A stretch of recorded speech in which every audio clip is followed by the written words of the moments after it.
t'engouffrer dans un monde où tu vas. Il est important, quand nous lisons la Bible, de savoir de qui est en train de parler, de qui Jésus est en train de parler, de qui le Père est en train de parler, de qui le Saint-Esprit veut parler, de qui les apôtres veulent parler.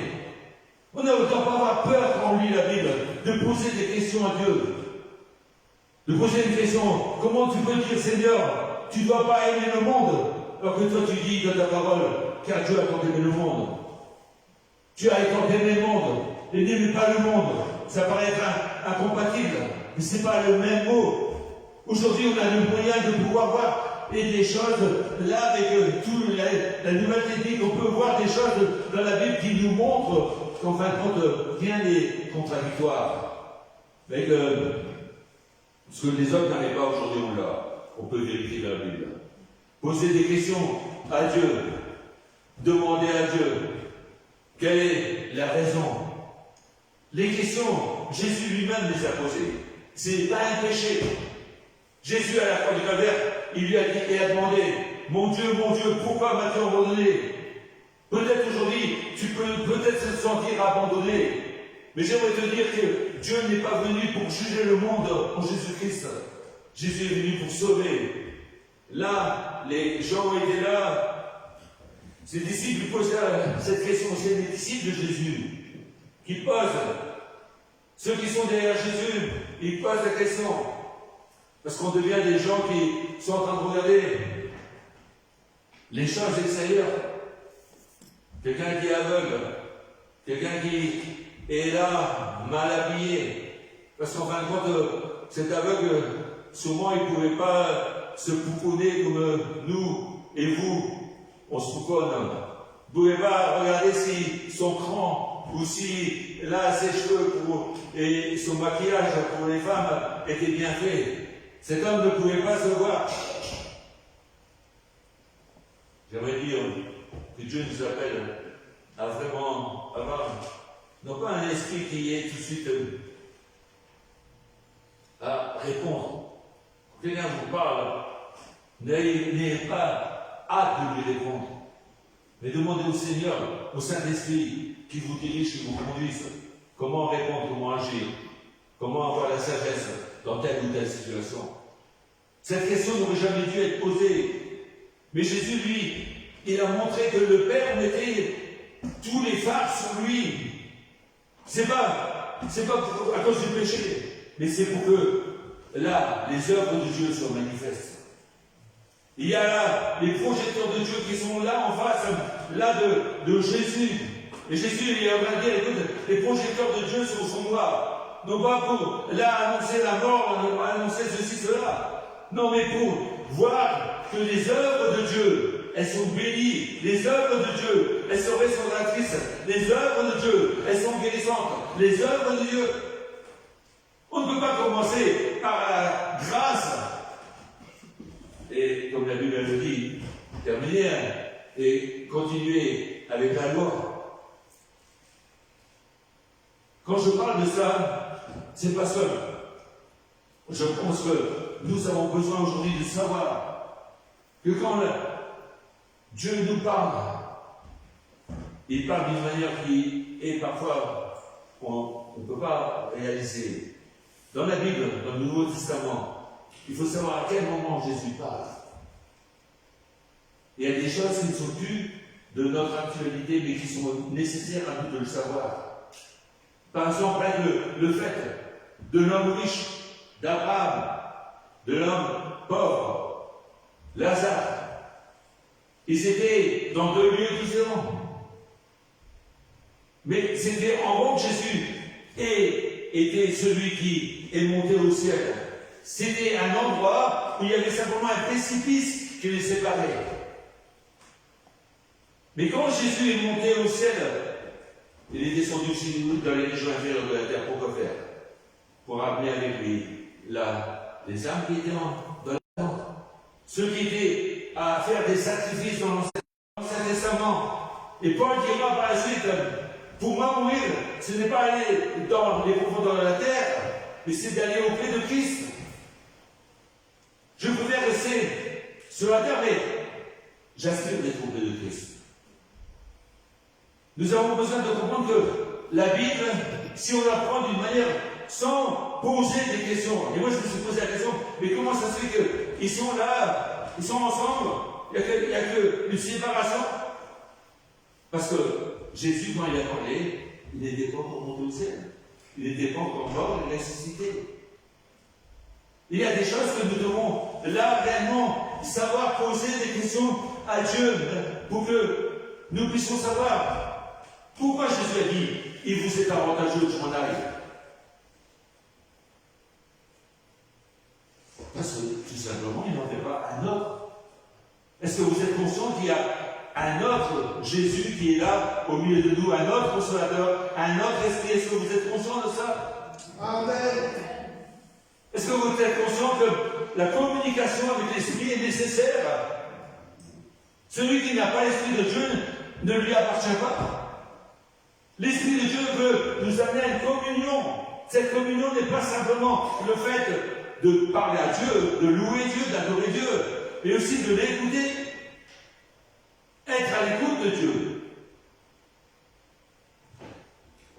Il y a des choses, que j'aurai l'occasion peut-être d'en parler, mais il y a des choses que nous devons prendre garde. Nous devons nous nourrir de la parole de Dieu. Et je crois que depuis des années, on parle de la parole de Dieu. Mais nous devons aussi, là, interroger la parole de Dieu. Quand j'étais jeune converti, rien que pour avoir un air intéressant, je répondais n'importe quoi. Surtout des mois de jour. J'aurais raconté n'importe quoi rien que pour montrer que j'étais chrétien. J'étais mieux qu'eux. Mais c'était dans l'erreur, hein, il fallait. Mais en même temps, j'ai vu par là que j'avais pas d'amour pour eux. En même temps, comment combattre? Bien sûr, même le diable se sert de la parole de Dieu. Il est aussi écrit. Il est écrit, les anges viendront. Bien sûr, mais Jésus les a dit, il est aussi écrit. Et ce qui est intéressant dans Luc, au chapitre 4, je ne sais pas c'est quoi, on va essayer de voir. Luc, chapitre 4, concernant les tentations, dont, peut-être on en a parlé aussi vendredi, mais ce qui est intéressant de voir, là, Jésus rempli du Saint-Esprit. Pourtant, Jésus, quand on veut parler, on dit, Jésus c'est la parole c'est l'Esprit. Vous êtes d'accord avec moi? Mais là, la Bible nous dit que Jésus, la parole, il est rempli du Saint-Esprit. C'est-à-dire que la présence de l'Esprit, elle est vivante dans sa vie. Il est né en étant homme et Dieu. Il s'est dépouillé de sa gloire divine.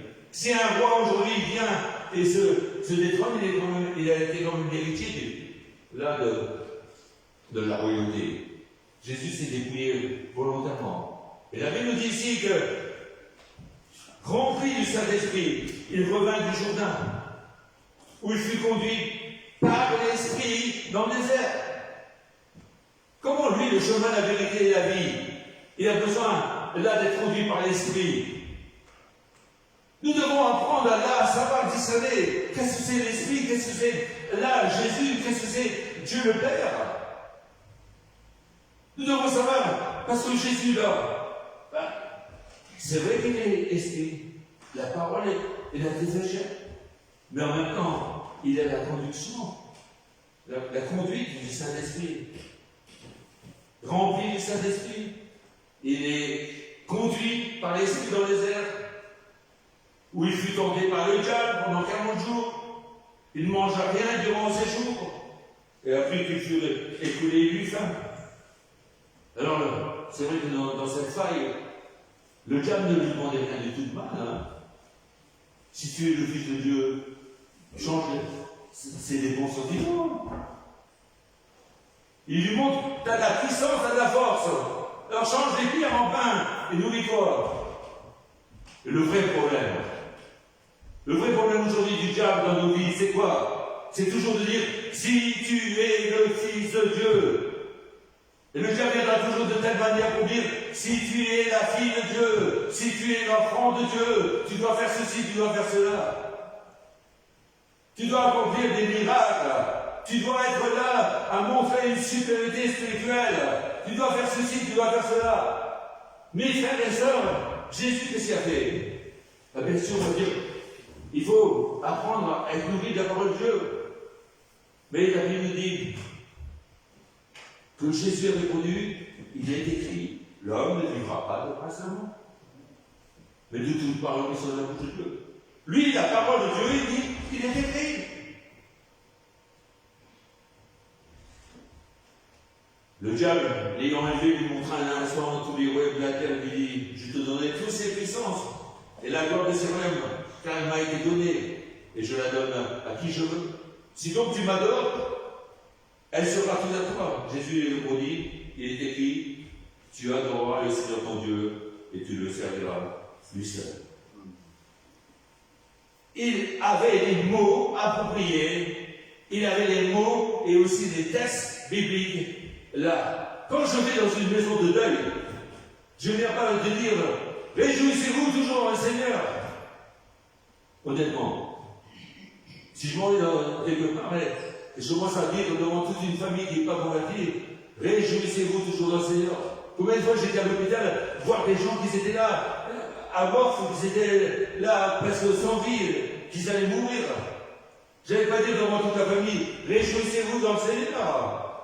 Pourtant c'est la Bible, hein. Mais j'avais besoin de la sagesse du Saint-Esprit. Est-ce que vous êtes d'accord avec moi? On a besoin que le Saint-Esprit nous dirige, nous conduise. Là, il y a une clarté qui se fait. Jésus rempli du Saint-Esprit. L'Esprit le conduit dans le désert. Et c'est vraiment bizarre. C'est le Saint-Esprit qui le conduit dans le désert. C'est pas toujours notre manque de spiritualité.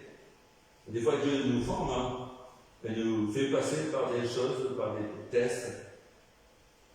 Et ces tests, est-ce que nous sommes chrétiens? Mais le mot chrétien, ça veut dire Christ. Et là, il dit,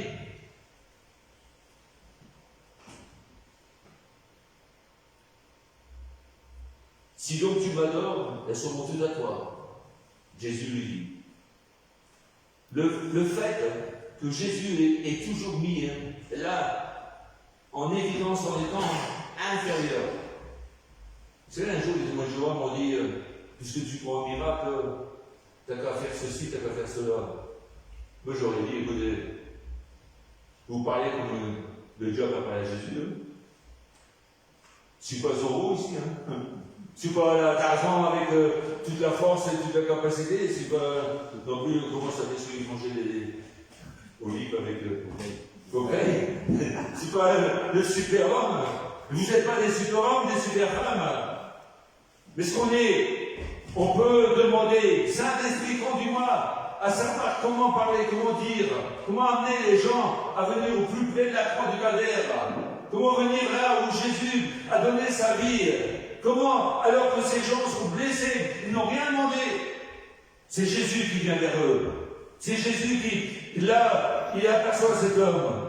Et je bénis Dieu, parce qu'aujourd'hui, nous avons quelqu'un qui est venu du ciel et qui regarde sur chaque être humain avec un amour, avec une compassion que nul autre a. Cette compassion, c'est de vouloir bénir, c'est de vouloir, là, toujours attirer. Ce matin, on a écouté une prophétie qui disait, reste pas à l'écart, regarde pas, et ne dis pas, là, c'est la brume, parce que, en fin de compte, la brume, elle te montre toujours ce que toi, tu penses et ça te confond dans tes pensées. Mais si cette brume disparaît, automatiquement, il y aura la vérité de la croix du Calvaire qui se manifeste. La prédication de la croix est une folie pour ceux qui périssent. Nous, dans ce monde, nous avons annoncé l'évangile. Là où Dieu nous a placés. Et pour d'autres, bien au-delà. Le diable, quand il dit encore à Jérusalem, le plaça sur le haut du temple, il dit, si tu es le Fils de Dieu, jette-toi ici en bas. Car il est écrit, Il donnera des ordres à ses anges à son juger, afin qu'ils te gardent. Des fois, il y a des paroles de la parole de Dieu. C'est un verset biblique, hein. Dieu va te protéger. Allez, jette-toi. Vous savez qu'il y a eu vraiment, à un moment donné, un scandale avec une église qui confessait qu'on doit vivre par la foi et accomplir les œuvres de la foi. Et de aller là dans un lieu de rassemblement chrétien. Et tout à coup, il y a eu une grande tornade d'eau qui arrivait. Et il devait passer par un fleuve, et ce fleuve était réellement violent. Et l'un d'eux a dit, la Bible dit que Jésus a marché sur les eaux. Et il a dit aussi, vous faites des plus grands miracles que moi. Il leur a dit à eux, allez, venez, suivez-moi, on va marcher sur l'eau. Ils ont marché sur l'eau. Ils se sont retrouvés des kilomètres après. Ils étaient morts. Ça a fait un scandale dans la vie. Aujourd'hui, même la guérison, je le dis et je le répéterai toujours, si on prie pour toi, que tu es guéri, ce n'est pas à moi de te dire arrête les médicaments. Je veux le dire haut et fort. C'est le médecin qui doit dire tu dois arrêter tes médicaments. C'est le docteur qui doit dire tu dois arrêter tes médicaments. J'ai prié pour une personne âgée, je priais pour une chose. Cette personne âgée, elle prenait des cachets pour son cœur. Quand j'étais là-bas la semaine d'après, il m'a dit, le docteur est venu me voir et il m'a dit, qu'est-ce que vous avez fait? Vous étiez là avec des problèmes de cœur, et puis après les dernières analyses, vous n'avez plus rien de cœur, vous n'avez plus besoin de prendre des cachets. C'est pas moi qui lui ai dit d'arrêter de prendre des cachets. Parce qu'on n'est pas des docteurs. Hein. Luc, le médecin, était là, on lui a pas dit, écoute, arrête d'être médecin, hein. Maintenant on sera prédicateur, non. Je bénis Dieu pour le monde médical. Je bénis Dieu que nous, en France, on n'a pas besoin de demander à Dieu de nous guérir d'un mal de dents, pas les dentistes. Mais en Afrique, il y a des endroits en pleine brousse, ils n'ont pas de dentistes. Dieu les guérit. Mais nous aussi, Seigneur, il dit, écoute, prends ta carte verte, prends ta complémentaire, tu vas chez le dentiste. Et c'est vrai que j'ai eu l'occasion d'aller à Pierre-Louis prêcher, j'étais là avec une rage de dents. Et je vous assure qu'à chaque fois que je montais sur les salles, la rage de dents disparaissait. Je priais pour les gens, la rage de dents disparaissait. Et puis quand je rentrais de nouveau chez moi, la rage de dents revenait. Et quand je suis rentré de Pierre-Louis, j'ai dû aller chez le dentiste. Il y a des choses que nous devons apprendre vraiment à agir avec sagesse. Parce que sinon, on va être considéré comme des sectes. Non pas parce qu'on est une secte, mais parce qu'on agit d'une manière sectaire. Et on peut, à cause d'un sectarisme, envelopper tout le message. Parce que quand on dit quelque chose est faux, tout est mis dans le même sac. Jésus, et j'aimerais dire, il est toujours là, il est conduit par le Saint-Esprit, rempli du Saint-Esprit. Et ce qui est intéressant, c'est que le verset 14 dit Jésus revêtu de la puissance de l'Esprit. Combien il est important d'être revêtu de la puissance du Saint-Esprit. Si Jésus avait besoin d'être revêtu, qu'est-ce que Jésus a dit? Restez là jusqu'à ce que vous soyez revêtu de la puissance d'en haut, jusqu'à ce que vous soyez baptisés, jusqu'à ce que vous soyez le don du Saint-Esprit. Pourquoi le Saint-Esprit est nécessaire? Parce que sans le Saint-Esprit, on peut lire, on peut parler, on peut dire n'importe quoi. Je peux parler, je peux dire n'importe quoi. Je peux même dire des choses intéressantes. J'ai écouté un homme politique définir un texte de la Bible. Honnêtement, si je n'aurais pas vu qui c'était, j'aurais dit quel bon prédicateur. Vous le connaissez, hein? Moi, je veux le dire, c'est Dominique de Villepin. Quand il a prêché la parole de Dieu, quand il a parlé un texte, comment il a décortiqué. Si j'aurais écouté sa parole des oreilles, je n'aurais pas vu sa tête. J'aurais dit Amen, Alléluia, Amen. C'est vrai que nous, les Amen, on les dit facilement, Amen. Ah, c'est vrai. C'est pas Amen. Amen. Mais qu'est-ce qu'il a besoin, cet homme? Il a besoin de l'Esprit de Dieu. Est-ce que vous êtes d'accord avec moi? L'Esprit le vit. Et Jésus, revêtu de la puissance d'en haut, retourna en Galilée. Puis il se rendit où? Il se rendit à Nazareth où il avait été élevé sur sa coutume. Il y avait des coutumes chez lui. Il entra dans la synagogue le jour de sabbat, il se leva pour faire la lecture. On lui remit le livre des prophètes, Ésaïe. Et voilà, l'ayant déroulé, l'endroit où il était écrit, l'Esprit du Seigneur est sur moi. Alléluia. Pourquoi faire? Pourquoi l'Esprit du Seigneur est descendu? On dit, écoute, continue. Non. Parce qu'il m'a loin pour annoncer une bonne nouvelle aux pauvres. Il m'a envoyé pour guérir ceux qui ont le cœur brisé. Les pauvres, ils écoutent la bonne nouvelle.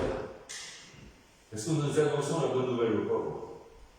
Je dis, il y a un gars que je veux vous parler de lui, mais avec l'odeur et puis sa manière d'être, j'ai du mal. La dernière fois, j'ai essayé, j'ai emporté la nourriture, mais j'ai mis à 1 mètre de lui parce que je crois que j'allais pas tenir. Mais les pauvres ont besoin d'écouter la bonne nouvelle. Est-ce que vous êtes d'accord avec moi? Alors pourquoi on ne le fait pas? Est-ce que vos voisins sont au courant que vous êtes chrétien? Est-ce que vos enfants sont au courant que vous êtes enfants de Dieu, que vous appartenez à Jésus-Christ? Est-ce que votre entourage, votre travail, est-ce que vous avez mis des remparts autour de vous en annonçant que Jésus-Christ est votre sauveur? Est-ce que vous avez eu l'audace de dire dans le milieu où vous travaillez, j'aime Jésus de tout mon cœur? Des fois, on est mis au défi. J'étais mis au défi par un pasteur qui est passé et si tu n'arrives pas à dire j'aime Jésus de tout ton cœur dans ton entreprise, alors, écoute, Jésus remonte de toi aussi, hein.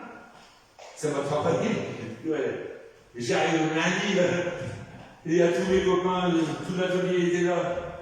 Et puis j'avais pas envie de le dire, je veux leur dire. Puis je regarde, tout à coup j'ai dit à les mecs, j'ai quelque chose à vous dire.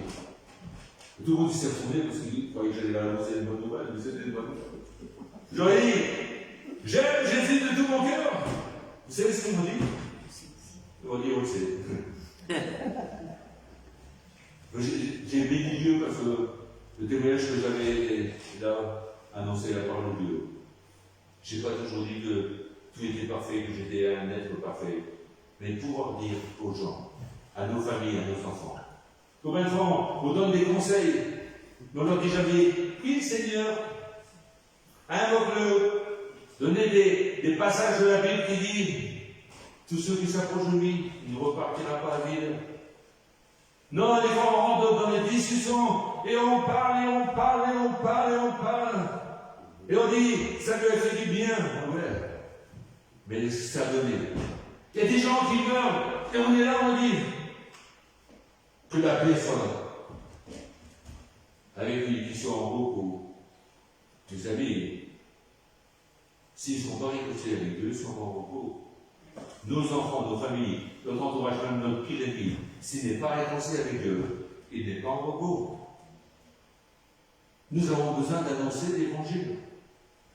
Et c'est pour ça que dans Romains 8, il dit, la parole, c'est la foi de ce qu'on entend et ce qu'on entend avec la parole de Dieu. Mais dans le contexte même, il dit, comment entendront-ils parler si personne ne leur parle? Comment la croiront-ils si personne ne leur dit?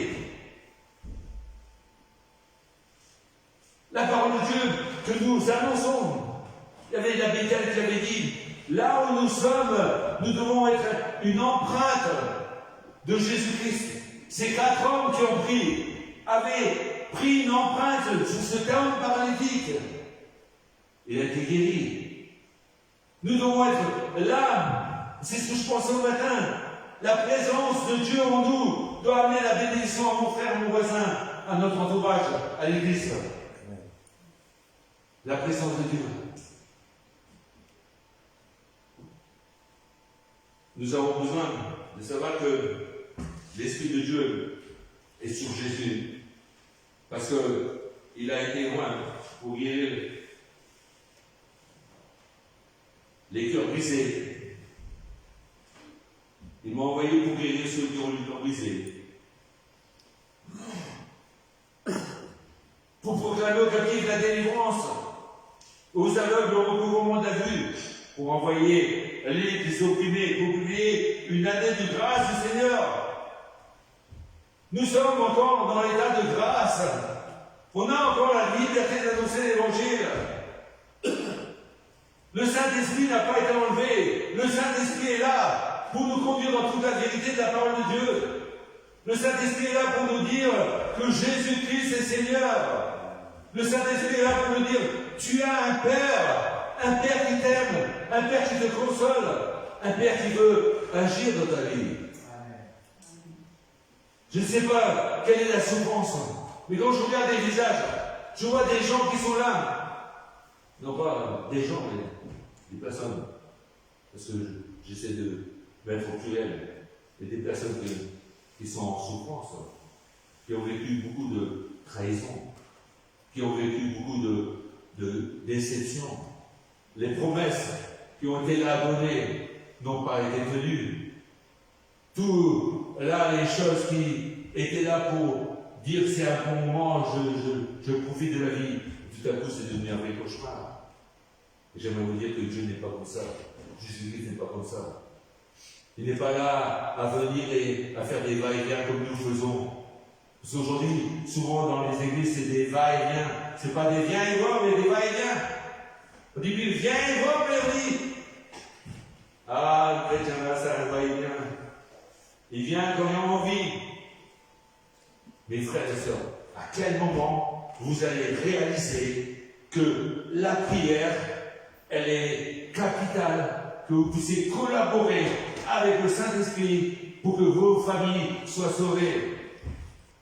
À quel moment vous allez comprendre que même si vous êtes casse-pieds pour ceux qui vous entourent, c'est nécessaire pour le salut des gens qui sont autour de vous? À quel moment vous allez lire et venir à une prière, non pas pour dire toujours les mêmes redites, mais de dire j'ai besoin qu'on prie parce que j'ai contacté ma fille, j'ai contacté mon garçon, j'ai contacté ma belle fille, mon beau garçon, et je veux qu'on prie pour eux, pour qu'ils soient sauvés. Quand on prend une voiture, on a des options. Marche, on a l'écran arrière, on voit tout. Et on croit que la prière c'est une option chez les chrétiens. Eux, ils peuvent prier. Et frères et sœurs, je vais vous dire franchement, j'ai écouté plein de gens qui ont dit, quand nous, dans plus de temps, on va venir à notre prière, on va faire ceci, on va faire cela. Et c'est une idée des promesses en l'air. Ça ne veut pas dire que vous n'êtes pas chrétien. Mais ça veut dire tout simplement que vous ne prenez pas en considération ce que Jésus enseigne. Qu'il est réservé aux hommes de mourir une seule fois, après quoi vient le jugement. Mais pour ceux qui sont en Jésus-Christ, ils sont passés de la mort à la vie. Ils sont passés du royaume des ténèbres. Jésus, par le Saint-Esprit, a été à prendre les âmes des ténèbres pour les ramener dans sa lumière. Pour annoncer quoi? Pour publier une année de grâce du Seigneur. Il est important qu'on sache que nous sommes dans l'ère de la grâce. Le salut pour tous. Il y a un vieux chant. Puis on est marrant parce qu'on le chante tous. On l'a chanté. Et puis, même Joël peut-être s'en rappelle. Le salut pour tous, le salut par grâce. À tous est offert et à tous est donné. Pauvres les pécheurs. Et on dit tout à coup. On dit, t'es sauvé, alléluia. Et 15 jours après, ah non, t'as pas fait ceci, t'as pas fait cela, t'as pas fait ça. Ah non, alors arrête. Mais moi, je sais que peut-être 3 quarts d'église n'est pas sauvé. J'ai écouté quelqu'un qui disait dernièrement, les 3 premiers rangs, ils sont sauvés, mais derrière, tout le monde derrière, ils ne sont pas sauvés. Mais on est qui là? On est qui au avec le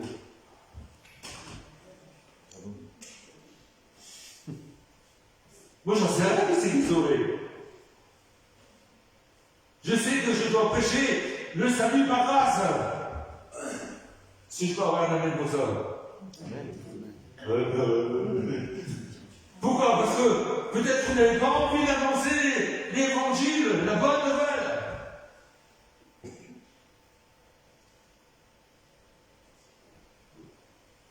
Combien de personnes, je bénis Dieu, que j'ai vu partir. Je ne sais pas s'ils sont sauvés ou pas sauvés, mais je leur ai annoncé l'évangile.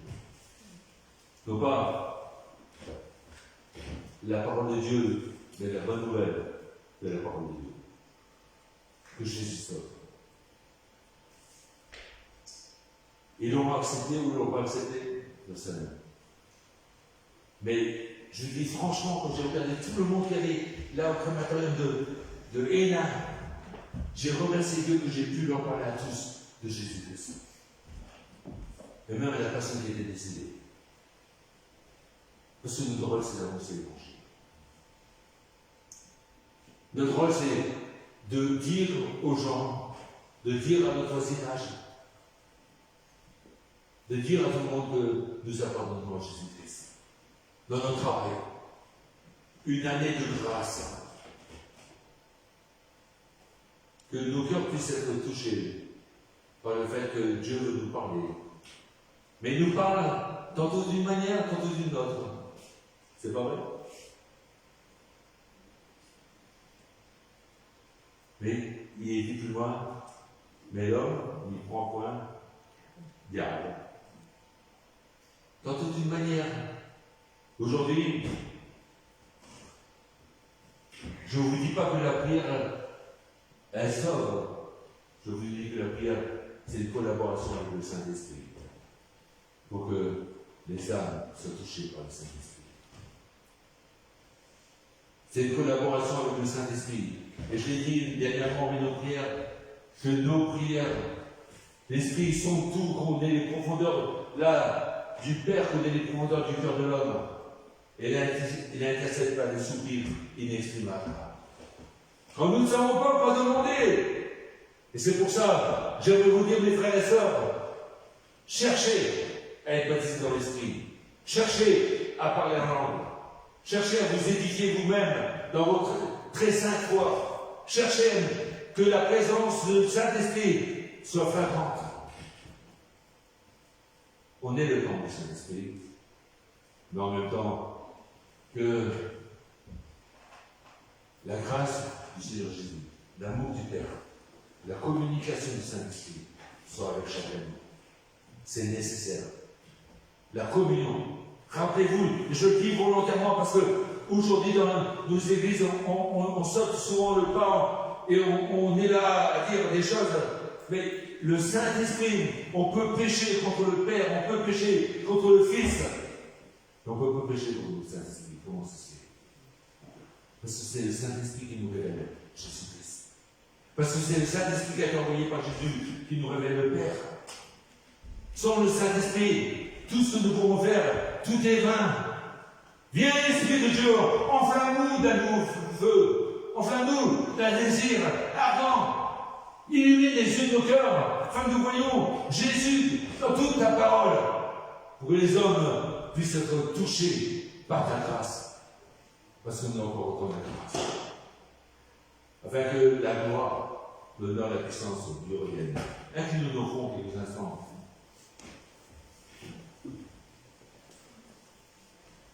Souvent, on dit Seigneur, je te remercie pour tout ce que tu nous donnes. Même pendant le moment où prier pour le repas, bénis ceci, bénis cela, bénis un tel. On voit même les enfants qui disent bénis maman, bénis papa, bénis papi, bénis mamie. Et on est content. Mais nous, est-ce qu'on prie pour qu'eux soient sauvés? Il y a un jour qui disait Jésus, je te donne ma vie, je te donne mon temps, mon cœur. Est-ce que tu lui donnes ton cœur? Est-ce que tu lui donnes ton temps? Est-ce que tu lui donnes ta vie? Ah, ton temps, il ne faut pas y toucher. Et c'est vrai qu'on vit dans un monde dingue, on est toujours là, on est toujours en train de courir à droite à gauche. Aujourd'hui, c'est le moment où Dieu veut dire à chacun, écoute, c'est le moment de dire Seigneur, que le Saint-Esprit me conduise, même s'il me conduit dans le désert, il me conduira, parce qu'on est rempli d'esprit, parce que l'Esprit de Dieu habite en nous, il me conduira et après la victoire, il me donnera on sera revêtu de cette puissance pour aller dans ce monde, pour que le monde sache que les pauvres, les blessés, là, de toutes les situations, les cœurs brisés, soient guéris, et que l'année de grâce soit annoncée, et que tous ceux qui sont liés, enchaînés, tous ceux qui sont là à vivre des moments terribles, et vous avez des membres de vos familles qui sont liés. Moi, j'ai des gens dans ma famille qui ont besoin d'être libérés, d'être délivrés. Je sais que si mes parents reviendraient, ils seraient attristés de voir le peu qui est en train de servir Dieu. Mais je veux reprendre là le flambeau pour dire Seigneur, agis, et ceux de ma famille qui sont chrétiens reprennent aussi le flambeau pour dire je veux que ma famille soit sauvée, avec toute humilité. Mais est-ce que tu veux me dire, je te donne ma vie, Seigneur. Je vais être changé, je vais être bouleversé. Jésus, je te donne ma vie. Jésus, je te donne ma vie.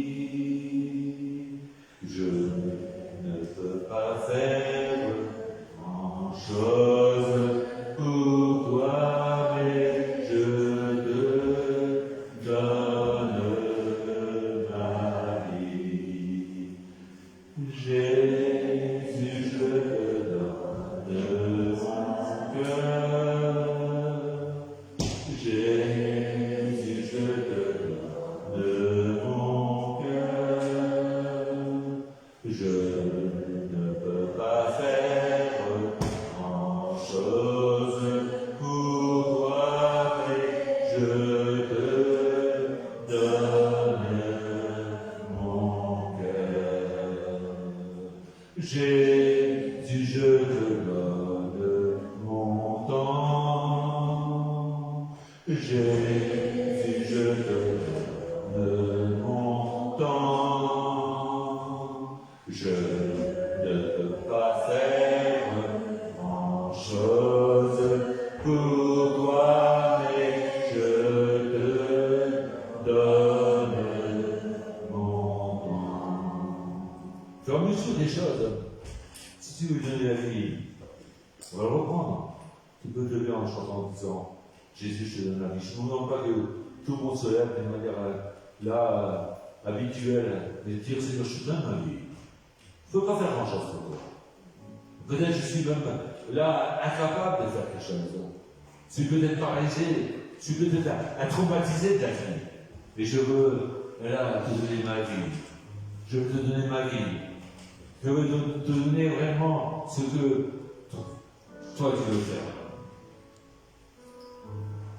Et après, je te donne mon cœur. Prends mon cœur. Lave-le. Purifie-le. Pardonne les péchés. Lave-moi. Rends-moi plus pur que le diamant. Plus blanc que la neige. Prends mon cœur. Purifie mon cœur. Par le sang que tu as versé à la croix du calvaire. Et que par ta puissance de résurrection, tu viennes donner la vie. Seigneur, donne-moi. Que je puisse briller en moi et te donner mon temps, mon énergie pour te servir. Jésus, je te donne ma vie. Jésus, je te donne ma vie. Je ne peux pas faire chose pour toi, mais je te donne ma vie. Jésus, je te donne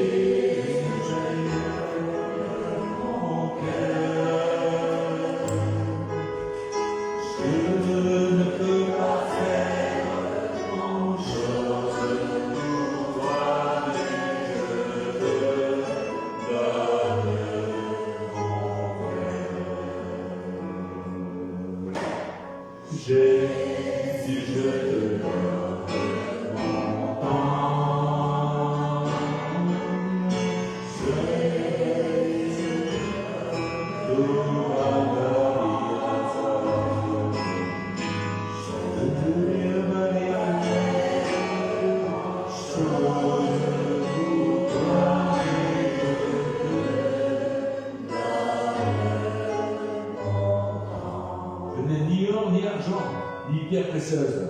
Et ce que j'ai le nom de Jésus. Au nom de Jésus, lève-toi. Au nom de Jésus, sois béni. Au nom de Jésus, sois guéri. Au nom de Jésus, sois réellement réconforté dans tes blessures guéries. En cet instant, que le Saint-Esprit prenne ces paroles et touche le plus profond des cœurs, qui va dans les profondeurs, dans tout ce qui est latent, dans le plus grand des secrets des hommes que personne ne connaît. Que le Saint-Esprit aille et que tu puisses agir. Oh Jésus, Jésus agis. Imprègne de ta présence. Comme quand on va dans une pièce où tout le monde fume, on vient prier là de la fumée. Imprègne de la présence du Saint-Esprit, les cœurs, les corps, les âmes, les familles. Nous réclamons que nos familles, nous réclamons que les murs de nos maisons soient sous le sang de l'agneau, que nos contacts, nos familles entières soient sous le sang de l'agneau. Je répète volontairement que le feu du Saint-Esprit soit là autour, comme il était là pour le peuple d'Israël, que des flammes de feu soient là à les protéger de tous les animaux féroces, violents du désert. Dans ce désert de ce monde, il y a quelque chose qui est là, des suceurs, il y a des animaux féroces, environne des flammes de ton feu, et que ton feu brûle tous les œuvres du diable, quelles qu'elles soient, et que l'Esprit de Dieu puisse conduire dans toute cette vérité en Jésus-Christ, afin que l'année de grâce, l'amour du Père a voulu soit manifeste et aussi se réalise dans les corps, dans les âmes et dans l'esprit. Au nom de Jésus. Au nom de Jésus. Alléluia, Seigneur. Alléluia.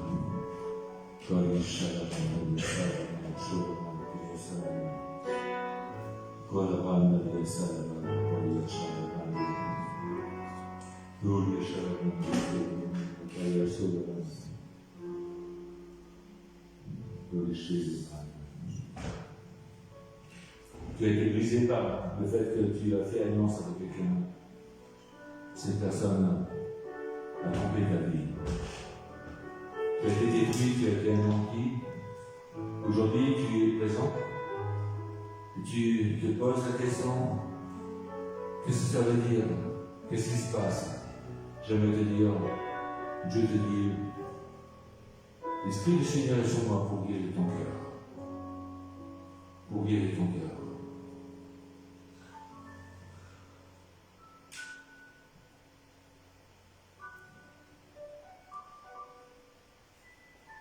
Je ne sais pas pourquoi, mais quand j'étais à Périgueux, j'ai parlé à une femme. Cette femme, je lui ai dit, un claquement de porte a détruit toute votre vie. Je ne savais pas ce que c'était. J'ai prié pour elle. Elle est venue me voir, elle m'a dit, le claquement de porte, je l'écoute encore résonner aujourd'hui. J'étais marié pendant des années. Et mon mari m'a dit qu'il aime quelqu'un d'autre. Il a claqué la porte, j'écoute encore résonner. Et ma vie a été détruite. L'Esprit du Seigneur est pour guérir les cœurs brisés. Il n'est pas vous amener dans l'animosité, mais vous amener dans la paix, dans le repos. Amener dans son pardon, dans sa guérison, dans son royaume. Nous sentons fortement qu'une personne doit réellement donner sa vie aujourd'hui à Jésus-Christ. Elle est au croisement des chemins de sa vie. Aujourd'hui, ne prends pas à la légère la main qui t'est tendue. Cette main ensanglantée, c'est celle de Jésus, ou si tu la prends, tu la saisis, elle sera là à te guérir, à te pardonner, à te laver, à te purifier, à ne pas avoir une vision de toi comme les autres ont dit, que tu es sale, que tu es quelqu'un là de pas recommandable, quelqu'un, tu as été méprisé, tu as été là réellement écrasé par les paroles. Le Saint-Esprit veut t'amener à la vie en Jésus-Christ et à être immunisé de toutes ces paroles négatives, toutes ces paroles de malédiction. Je prie pour cette personne. Au nom de Jésus, brise ces paroles de malédiction. Brise ces actions qui ont mené la destruction de leur propre vie. Amen la vie. Afin que la gloire te revienne de toi seul. Sois béni, Seigneur. Nous t'adorons, Seigneur.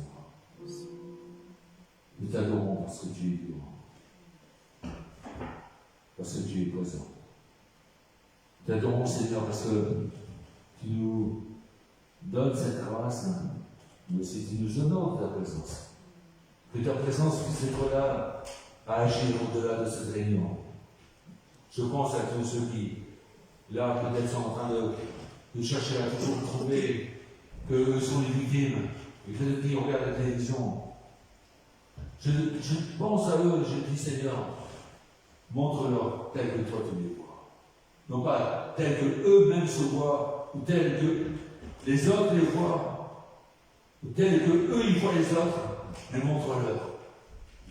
Parce que ton regard est un regard d'amour. On a lu là, dans ta parole, que tu étais là, non pas dans la force de l'homme. Que le sage ne se glorifie pas de sa sagesse, que le fort ne se glorifie pas de sa force, que le riche ne se glorifie pas de sa richesse, mais celui qui veut se glorifie d'avoir la connaissance et l'intelligence de me connaître, de savoir que je suis l'Éternel, qui exerce la bonté, le droit et la justice sur la terre. C'est à cela que je prends plaisir, dit l'Éternel. Ainsi par l'Éternel, ce dimanche, que le nom de Christ soit glorifié à travers du Père dans le Saint-Esprit. Et l'Église a dit quoi? Amen. Amen. Bon retour, n'oubliez pas vendredi nos prières. Et bonnes vacances à ceux qui partent en vacances, que Dieu protège chacun et chacune, et que aussi, les garde dans la foi. N'oubliez pas de témoigner, d'être traité, c'est témoigner.